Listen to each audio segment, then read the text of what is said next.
Hello दोस्तों, अस्सलाम वालेकुम। आज हम पार्शियल फ्रिक्शन सीखेंगे। पार्शियल फ्रिक्शन हम इंटीग्रेशन में यूज़ करते हैं। इसका यूज़ हमें क्यों करना पड़ता है?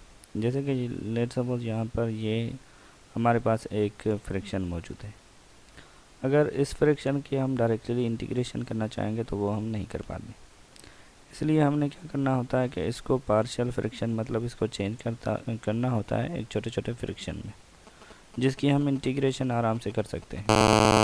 यहाँ पर हमें क्या करना होगा कि अगर हमारे पास लेट सपोज ये आपके पास मैं आपको सिंपली बता देता हूँ कि ये हमारे पास थ्री एक्सप्रेशंस हैं। यहाँ पर एक एक्सप्रेशन जो है हमारी 3 में x-1 है, दूसरी जो है प्लस में उसके 2x प्लस में 3 है, और तीसरी जो है x3 में x प्लस में 1 है।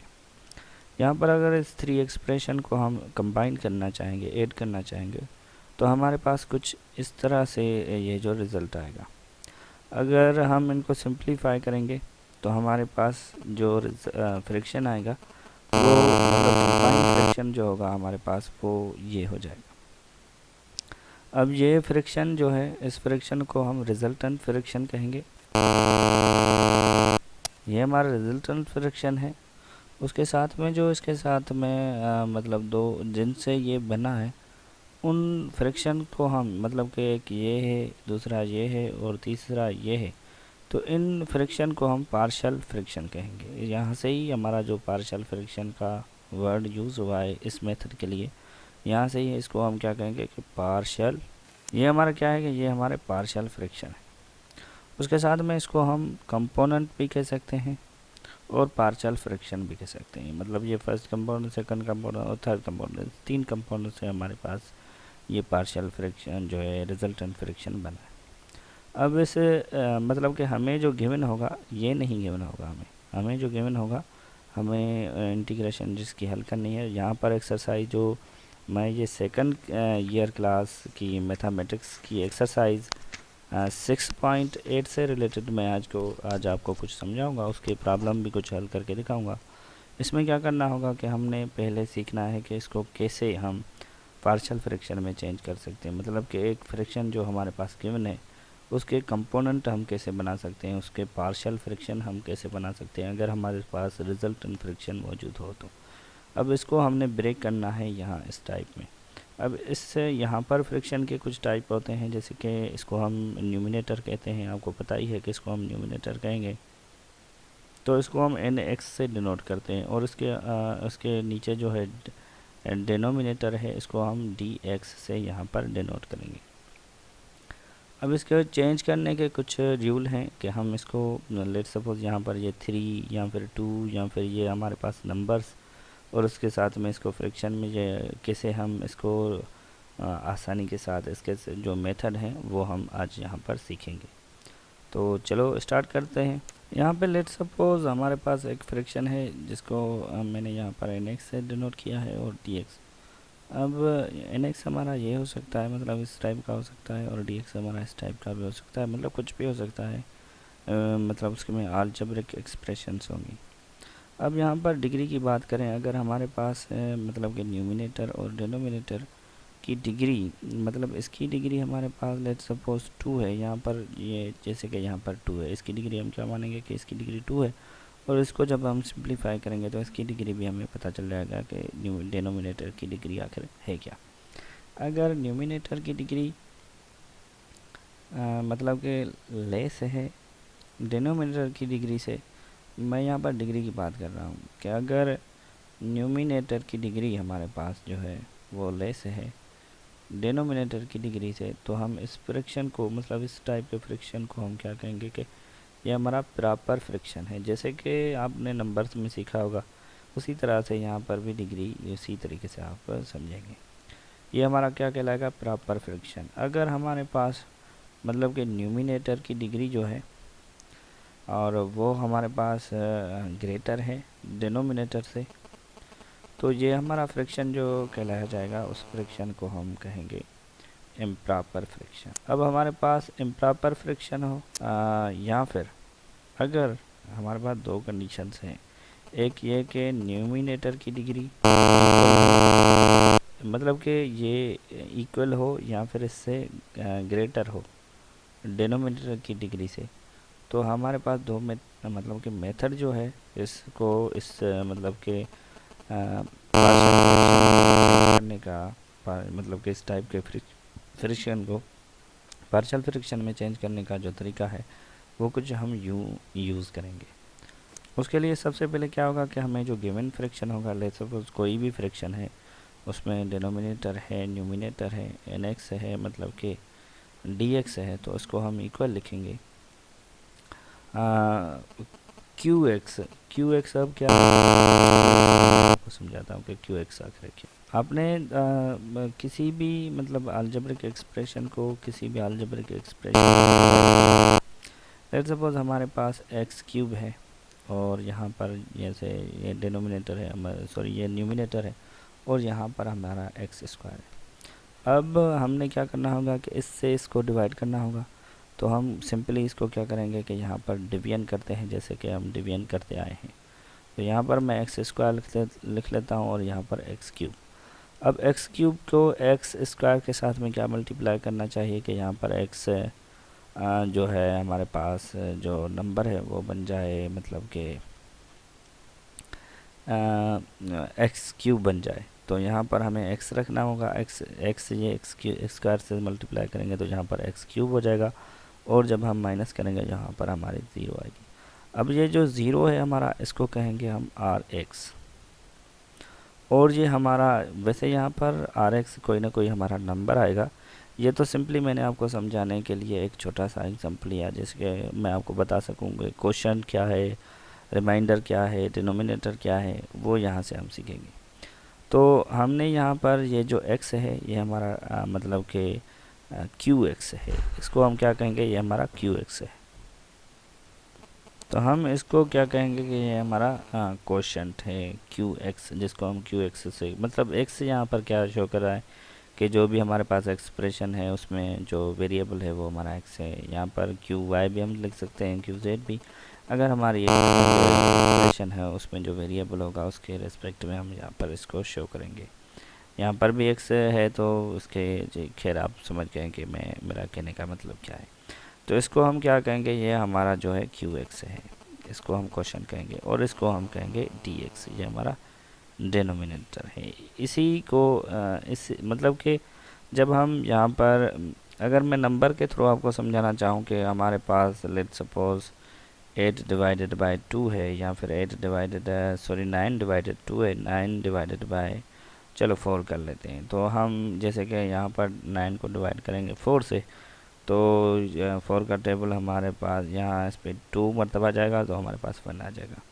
अब हमारे पास 9 डिवाइडेड बाय 4 इक्वल होना चाहिए, जैसे कि यहाँ पर लिखा हुआ है क्वेश्चन, तो हम लिखें 2 प्लस में, और यहाँ पर रिमाइंडर जो है हमारे पास जैसे कि यहाँ पर है सॉरी यहाँ पर ये आर एक्स है, तो यहाँ पर 1 अपान में क्या लिखना चाहिए, 8 लिखना चाहिए, अपान में 4 लिखना चाहिए। अब जब हम इसकी दोबारा से एलसीएम लेंगे वगैरह तो यहाँ पर ये इसके इक्वल ही बन सकता है। 9 अपान में 4, क्योंकि एलसीएम लेंगे 4 लिखेंगे, 4 लिखेगी तो यहाँ पर इसके साथ में हम मल्टीप्लाई करेंगे, और ये हमारा जो है 9 अपान में 4 ही बन जाएगा। तो अगर हमारे पास जो न्यूमिनेटर है उसकी डिग्री अगर हमारे पास है मतलब कि ज़्यादा है या फिर इक्वल है, या फिर इक्वल है या फिर ज़्यादा है, तो इस टाइप के फ्रिक्शन को हम इसमें चेंज करेंगे। यहाँ पर ये जो हमारा फ्रिक्शन है ये अब हमारा प्रॉपर ये जो इसका ये पार्ट है ये हमारा जो है प्रॉपर फ्रिक्शन बन जाएगा। पहले जो इम्प्रॉपर मतलब कि ये अक्सर क्या होगा कि इम्प्रॉपर फ्रिक्शन में हमने इस तरीके को यूज़ करना है। अब ये पार्ट अगर इससे बाहर चला जाएगा तो ये जो बाकी हमारे पास आ, कोई भी फ्रिक्शन बनेगा उस फ्रिक्शन को हम प्रॉपर मतलब वो हमारा बिल्कुल ही प्रॉपर फ्रिक्शन बन जाएगा। अब इस प्रॉपर फ्रिक्शन को फिर हमने क्या करना है कि इसको पार्शियल फ्रिक्शन इसके या फिर जो कंपोनेंट हैं इसके वो हमने मालूम करने हैं, और उसके मालूम करने के अब तरीके जो हैं हम यहाँ पर सीखेंगे। सबसे पहले हमने यहाँ पर एक जो है प्रॉपर फ्रिक्शन ले लिया है। यहाँ पर आपको ये नज़र आ रहा है कि न्यूमिनेटर की जो डिग्री है यहाँ पर 2 है, यहाँ पर 3 है। न्यूमिनेटर की जो डिग्री है वो मतलब ये इसको क्या शो कर रहा हूँ डिग्री, न्यूमिनेटर की जो डिग्री है हमारे पास वो डिनोमिनेटर से कम है। तो इस टाइप के फ्रैक्शन को हम यूँ इस टाइप के चेंजिंग वगैरह नहीं करेंगे। ये जो अभी अभी मैंने आपको बताया, ऐसी कोई चेंजिंग नहीं करनी, इसको हमने डायरेक्टली सिंप्लीफाई करने की कोशिश करनी है।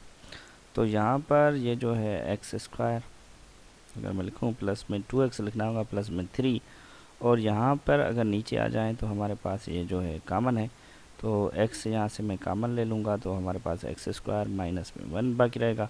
तो इस 1 को भी मैं स्क्वायर दे सकता हूँ, क्योंकि ये 1 को अगर स्क्वायर करेंगे तो हमारे पास वही जो आंसर आएगा वो सेम था, 1 का स्क्वायर 1 ही होता है।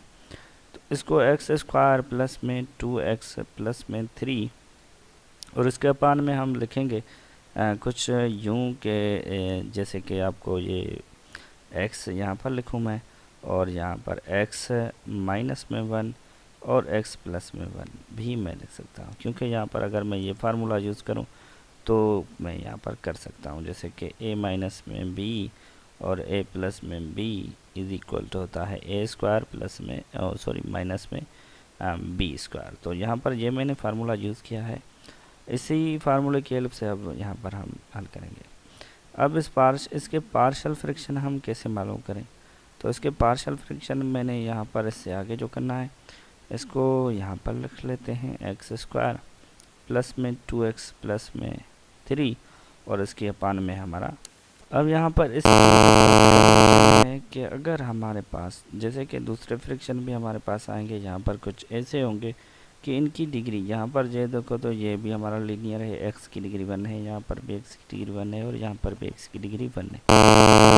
कंडीशन में x की डिग्री हमारे पास 2 आ जाती है, मतलब उसको हम सिंप्लीफाई लीनियर में अगर हम उसको चेंज नहीं कर पाते, मतलब कि क्वाड्रेटिक बन जाती है, तो उसको हम चेंज करने का दूसरा तरीका है, लेकिन लीनियर को चेंज करने का कुछ ये तरीका है कि यहाँ और उसके अपान में जो भी यहाँ पर आपको टर्म नज़र आ रहे हैं वो हमने 1 बाय 1 इसके जो है वो हल करते जाने और इसमें प्लस की साइन देते जाने। अब इसमें क्या है कि पहला टर्म है हमारा x, वो इसके नीचे लिखना है, यहाँ पर करना है प्लस, और यहाँ पर जो है दूसरा वेरिएबल हमने ये मालूम करना है और इसके साथ में लिखना है हमने x माइनस में 1 और इसके जो c है मतलब ये इसको बढ़ाते जाना है। ये कंडीशन है यहाँ पर इसको चेंज करने की, मैंने डायरेक्टली एग्जांपल किया। अगर हमारे पास लीनियर है तो जितने भी टर्म हैं उसके साथ में हमने ये वेरिएबल्स जो मतलब कि ये जो हम न्यू यहाँ पर एक नंबर दे रहे हैं या कुछ भी दे रहे हैं a b c, इसको बढ़ाते जाना है।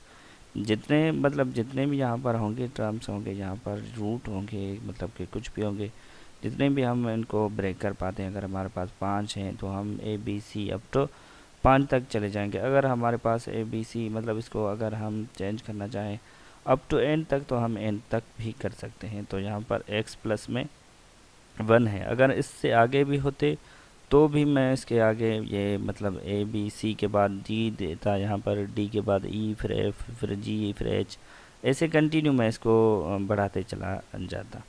यहाँ पर अब ऐसे कि हमने क्या करना है, ये अब यहाँ पर जो जो a है, ये b है, ये c है, ये किस मतलब कंडीशन को शो करेंगे। यहाँ पर मैं अगर आपको पीछे ले जाऊँ तो यहाँ पर आपको ये नंबर जो नज़र आ रहे हैं 3 2 4, ये तो मैं डायरेक्टली नहीं मालूम कर सकता कि इसमें आखिर यहाँ पर अगर कोई नंबर लिखूँ तो क्या आंसर आएगा, यहाँ पर लिखूँ तो क्या आएगा।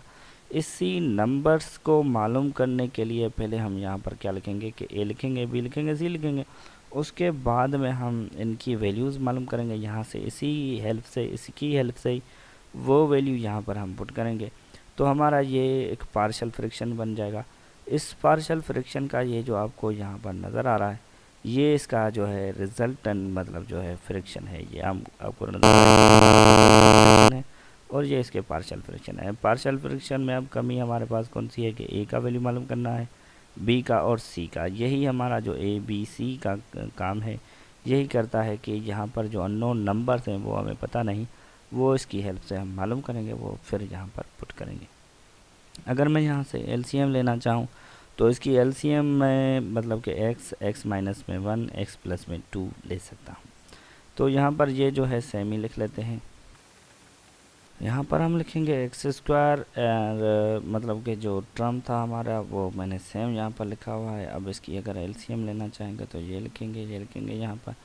अब x से इस टर्म को डिवाइड करेंगे तो x x से कैंसिल हो जाएगा, बाकी ये दो टर्म जो है a के साथ में मल्टीप्लिकेशन में आ जाएंगे। यहाँ पर हमने लिखना है a और इसकी मल्टीप्लिकेशन में हमारे पास जो x माइनस में 1 और x प्लस में 1 बाकी रहेगा वो इसके मल्टीप्लिकेशन में आ जाएगा। यहाँ पर हमने प्लस देनी है, ये जो आपको प्लस नज़र आ रही है, तो x माइनस 1 से अगर डिवाइड करें इसको तो हमारे पास x माइनस 1 यहाँ से कैंसिल हो जाएगा, बाकी x और x प्लस में 1 इसके साथ में मल्टीप्लिकेशन में आ जाएगा। यहाँ पर x और x प्लस में 1 हम यहाँ पर इसके b के साथ में मल्टीप्लिकेशन में लिखेंगे। उसके साथ में अगर यहाँ पर ये प्लस की साइन देनी है, x प्लस 1 से कैंसिल हो जाएगा, बाकी c के साथ में मल्टीप्लिकेशन में जो आ जाएगा वो आ जाएगा x और x प्लस x माइनस में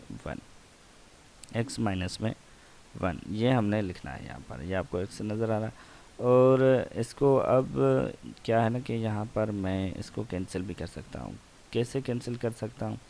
लेट सपोज यहाँ पर अगर देखा जाए तो ये टर्म इसकी डिवीजन में है और इस साइड में अगर आ जाएगा, ये यहाँ पर डिवीजन में है तो यहाँ इसके साथ में मल्टीप्लिकेशन में आ जाएगा, तो इस पूरे टर्म्स को मैं कैंसिल कर सकता हूँ इस टर्म से। अब हमारे पास जो ये मतलब एक्सप्रेशन बनी है वो कुछ यूँ बन जाएगी। अब यहाँ से आपने 1/1 x के वैल्यूज़ मालूम करनी है। क्या करना है कि सबसे पहले ये जो आपको 1/x नज़र आ रहा है इसको करना है x इज इक्वल में 0। तो यहाँ से x की वैल्यू 0 डायरेक्टली निकल आएगी और इस टर्म को हमने क्या करना है कि x माइनस में 1 इज इक्वल टू 0 लिखना है और यहाँ से x की वैल्यू जो हमारे पास आ जाएगी वो 1 आ जाएगी। दूसरी वैल्यू ये काम आएगी हमें, और तीसरी वैल्यू जो है x प्लस में 1 है तो इसको 0 लिखना है, ये जो नीचे टर्म है c के नीचे, तो यहाँ से x की वैल्यू जो आ जाएगी -1 आ जाएगी। ये हमें कौन से काम मतलब किस काम में आएगी? यहाँ पर हमने जैसे कि अगर a की वैल्यू मालूम करनी है तो लाजमी है कि हमने दूसरे जो b है और c है, अगर किसी कंडीशन में 0 मतलब कि आगे जो सिंप्लीफाई करेंगे कुछ इससे रिलेटेड हम प्रॉब्लम उसमें 0 नहीं भी होगी तो हमने मालूम करनी है। लेकिन इजी तरीका ये है कि पहले हम यहाँ पर वैल्यूज़ पुट करके देखें और उससे क्या है कि यहाँ पर वैल्यूज़ अगर हमारी हो जाती हैं मतलब कि ख़त्म, मतलब b यहाँ पर कोई भी वेरिएबल यहाँ पे कैंसिल हो जाए ना। लेकिन यहाँ पर अगर हम सबसे पहले x की वैल्यू अगर 0 पुट करना चाहें, x की वैल्यू 0 पुट करेंगे तो यहाँ पर ये जो है x आपको मल्टीप्लिकेशन में नज़र आ रहा है तो ये इस पूरी एक्सप्रेशन को जो है 0 कर देगा। और यहाँ पर भी अगर 0 पुट करेंगे तो ये इस पूरी एक्सप्रेशन को क्या है कि 0 कर देगा। इक्वेशन नंबर हमारी a है, हमने क्या करना है, ये जो पूरे के पूरे 3 वैल्यूज़ हैं 1/1 इसमें पुट करने हैं और इसकी हेल्प से हमने a b c की वैल्यू मालूम करनी है। और यहाँ पर इस इक्वेशन को खैर हम इस इक्वेशन को नाम दे देते हैं b और इस इक्वेशन को नाम दे देते हैं a। जब हम a b c के वैल्यूज़ मालूम करेंगे तो इस इक्वेशन हम a में पुट करेंगे। इक्वेशन a में पुट करने के बाद हमारे जो ये जो रिजल्टेंट फ्रैक्शन है ये पार्शियल फ्रैक्शन में चेंज हमें मिल जाएगा। और इस एक्सरसाइज से रिलेटेड प्रॉब्लम भी यही है कि हम इस मतलब के रिजल्टेंट फ्रैक्शन को चेंज करना है पार्शियल फ्रैक्शन में।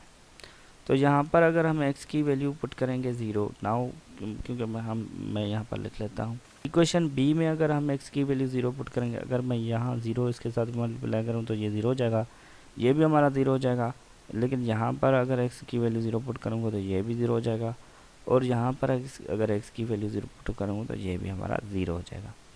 अब हमारे पास बाकी जो टर्म बाकी रहेगा वो हमारे पास a के कुछ टर्म्स बाकी होंगे। तो यहाँ पर अगर 0 पुट करना है तो चलो मैं लिख लेता हूँ 0 का स्क्वायर प्लस में 2 मल्टीप्लाई 0 प्लस में 3 और इक्वल में हमारा आ जाएगा मतलब यहाँ पर 0 पुट करना होगा और यहाँ पर भी 0 पुट करना होगा। a 0 माइनस में 1 और 0 प्लस में 1। अब ये -1 क्योंकि 0 तो कुछ भी नहीं, -1 और +1 अगर मल्टीप्लाई करेंगे तो ये हो जाएगा -1। अब -1 जब a से मल्टीप्लाई करेंगे तो हमारा आंसर आएगा -a। और यहाँ पर ये भी ज़ीरो हो गया, ये भी ज़ीरो हो गया। 3 इज इक्वल टू हो जाएगा हमारा -a के। लेकिन हमें -a की वैल्यू नहीं चाहिए, हमें वैल्यू चाहिए a की। तो a की वैल्यू आ जाएगी हमारी -3। ये हमारा जो है रिजल्टेंट मतलब जो आंसर है वो हमारा a का एक आंसर जो हमें मिल चुका है। इसी तरह से हमने अब b की वैल्यू मालूम करनी है। अब इक्वेशन नंबर b के नीचे जो था x-1, अगर हम वो पुट करेंगे तो दूसरे टर्म मेरे ख्याल में ज़ीरो हो जाएंगे। x की वैल्यू जो यहाँ से निकाली थी, खैर ये x की वैल्यू क्या थी हमारे पास, यहाँ पर थी कि x की वैल्यू हमने क्या पुट करनी है, 1 पुट करनी है b की हेल्प से। तो 1 यहाँ पर हो जाएगा -1। खैर यहाँ पर जो मैंने इसकी एलसीएम निकाली हुई है वो कुछ गलत मुझे नज़र आ रही है, क्योंकि x से x-1 कैंसिल हो जाएगा, तो बाकी इसके साथ में जो बाकी रहेगा वो x+1 होगा, और यहाँ पर जो है हमारा x माइनस में 1 आ जाएगा। सॉरी, क्योंकि दूसरी कोई भी चेंजिंग नहीं होगी, यहाँ पर सिर्फ इतनी चेंजिंग होगी कि ये x-1 इसके साथ मल्टीप्लिकेशन होगा, और जो प्लस वाला है वो इसके साथ में मल्टीप्लिकेशन में हो जाएगा।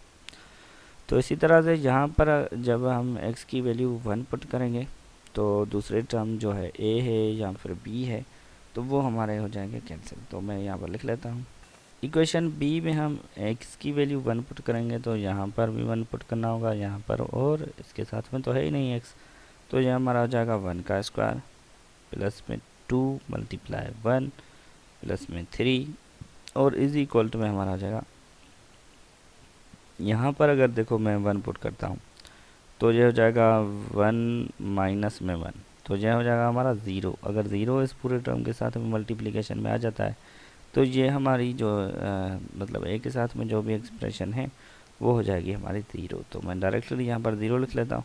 अब b में अगर यहाँ पर 1 पुट करूँगा और यहाँ पर भी 1 पुट करूँगा तो यहाँ 1 हो जाएगा, और ये 1 प्लस में 1 हमारा जो हो जाएगा वो हो जाएगा प्लस में 2b।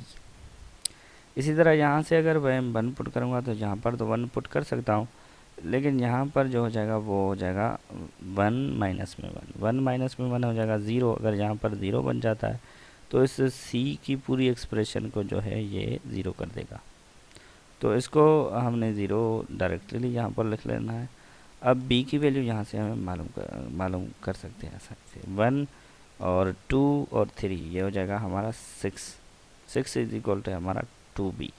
तो b की वैल्यू जो हमारे पास आ जाएगी वो हो जाएगी b, क्योंकि यहाँ पर 2 डिवीजन में है, यहाँ पर आ जाएगा तो ये मतलब मल्टीप्लिकेशन में है, यहाँ पर आएगा तो डिवीजन में हो जाएगा। तो b की वैल्यू हमारे पास 3 आ गई। अब इसी तरह से हमने c की वैल्यू मालूम करनी है। तो अगर यहाँ पर मैं c की वैल्यू मालूम करने के लिए now put x is equal to -1, क्योंकि हमने एक वैल्यू जो निकाली थी x की वो -1 भी निकाली थी, यहाँ पर देखिए। तो वो वैल्यू जब हम यहाँ पर पुट करेंगे इक्वेशन a में, इन इक्वेशन b में जब हम पुट करेंगे तो ये टर्म दोनों जो हैं वो हमारे कैंसिल हो जाएंगे। कैसे कि यहाँ पर अगर हम -1 पुट करेंगे तो -1 और +1 0 हो जाएगा, और 0 इसके साथ में मल्टीप्लिकेशन में आ जाएगा तो इस पूरी एक्सप्रेशन को 0 कर देगा। यहाँ पर भी अगर हम यहाँ पर -1 पुट करेंगे तो ये -1 और +1 0 हो जाएगा, और 0 इस पूरी एक्सप्रेशन को, क्योंकि यहाँ पर मल्टीप्लिकेशन में, तो इसको 0 कर देगा। हमारे पास बाकी ये टर्म रहेगा, क्योंकि -1 यहाँ पर अगर पुट करेंगे तो -1 और -1 -2 यहाँ पर बन जाएंगे। और यहाँ पर भी हम पुट करके देखते हैं कि -1 की पावर अगर होल पावर करेंगे तो हमारे पास क्या आंसर आएगा।